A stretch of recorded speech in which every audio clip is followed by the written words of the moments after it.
Good morning, Sam. It is Monday, June 28th, and it is a sweaty one. We don't have AC, and the power just went out in the neighborhood, probably because of the heat. And I am only now realizing how much we rely on the fans that we have just to keep us cool.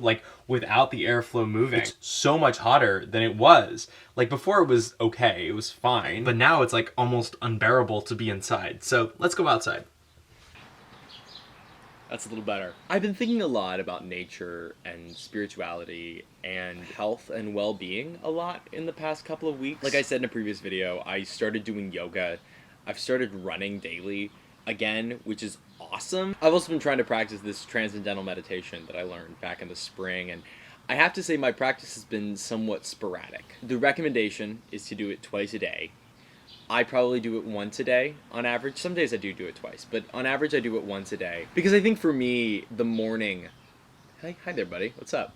It's generally a lot easier for me to practice that in the mornings because I'm sort of able to start my day. I can wake up 30 minutes earlier. But in the evenings, I'm often busy with other things. Sometimes stuff will start at around 2 p.m. that won't end until 10 p.m. And I've also just found that I'm still getting great benefits from doing it once a day. And sometimes, if I try to squeeze in that second meditation when I don't have time, I find myself getting irritable or frustrated that I'm allocating my time to doing this as opposed to perhaps doing something else that would be more productive. And when thinking about all of this health and well-being, one of the questions I have is what's the long-term sustainability of it?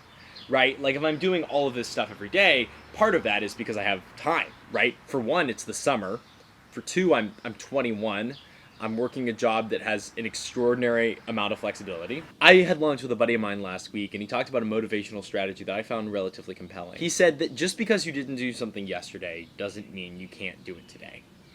If I'm trying to get something done, I think sometimes I get overwhelmed by the totality of the time that I haven't spent doing it. During the school year, if it's a paper I need to write, or during the summer, if it's a project that I need to be working on, if I don't go to the gym, or if I miss something, or if it just doesn't happen, that doesn't mean it should be any worse happening the next day. If I'm trying to run every day, and for whatever reason one day I don't run, that doesn't mean that the next day I should be beating myself up about it, kind of getting myself down to a point where maybe I won't even run the next day. I just go, oh, okay, didn't run yesterday. That's all right.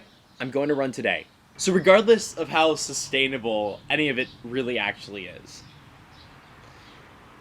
in the moment, I find myself compelled to do it. It is hot, it is sweaty, it is sticky, it is summer. Sam, Schmackers, I'll see you tomorrow.